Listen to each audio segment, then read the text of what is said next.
Hi guys, it's me Vedant, and in this video I'm going to talk about my experience of having used the Groww app. I've been using it since early April, so it's nearly been 6 months for me. Make sure you subscribe and like the video so you get notified the next time I upload a video. When I had begun using it, it was still a purely mutual fund app which offered us to buy and sell mutual funds for free. And yeah, it has come a pretty long way from there.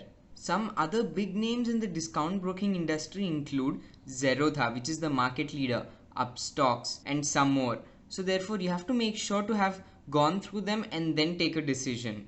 The reason I had chosen Groww app is because I really found the user interface really friendly and also liked the customer service a lot.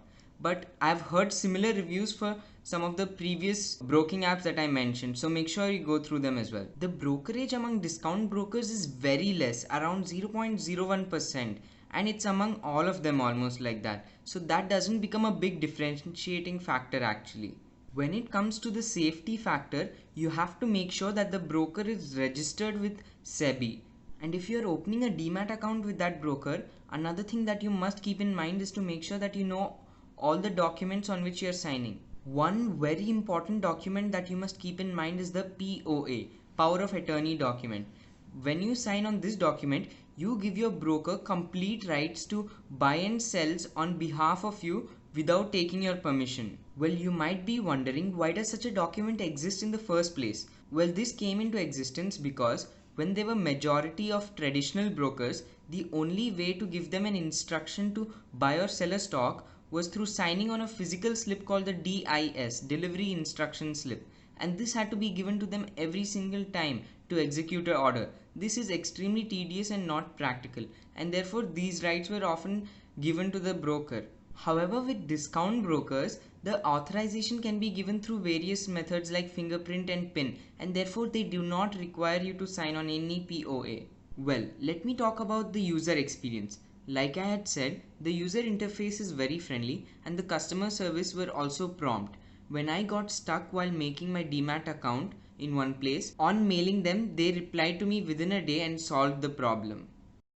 Well, let me talk about the brokerage. Well, let me discuss intraday trading first.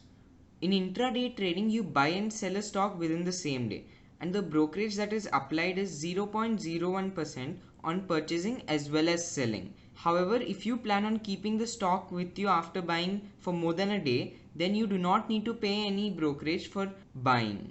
However, upon selling, you will have to pay 0.01% brokerage. Brokerage, however, is not all the charges that you'll end up paying. There are some more charges called regulatory charges, and these are about 0.12% of your total purchase and sale, and these apply on purchase as well as sale.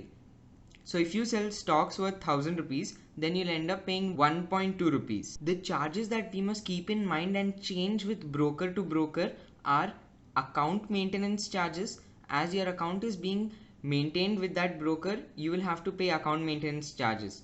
These are about 300 rupees per year for Groww and Zerodha, and it is deducted quarterly. So it is 75 rupees every 3 months. Another is brokerage, which we have already discussed, and the third one is called DP charges. Well, your stocks are stored with a depository. For discount brokers, this is CDSL generally. Sometimes the broker also charges along with the CDSL. Therefore, you want to keep these in mind as well. One tip for you people, if you are going to open a demat account with any discount broker, is that make sure that your phone is linked with your Aadhaar. That way it becomes less hassle. There are plenty of videos where they walk you through the entire process of opening a demat account on various broking apps. Therefore, make sure you go through them before you actually open one. In case you have any trouble or any kind of problem while registering or any other process, make sure you email them at support@groww.in. It may not be of much use if you ask me, because I won't be able to help you. Why I'm saying this is because when I made the video on Chegg, around 30 to 40 people approached me asking me to solve their problems regarding registration. Well, I couldn't answer some of them because they had to be solved by the Chegg team. Since I was one of the first people who actually registered for the stock segment, they actually sent me this t-shirt which reads "Look who's talking." So I was pretty happy that I got this free quirky t-shirt, and it also has their logo on the back. Apart from this, something that they did very cool was they are in the process of introducing US stocks. So we will be able to invest in US markets from India through their platform.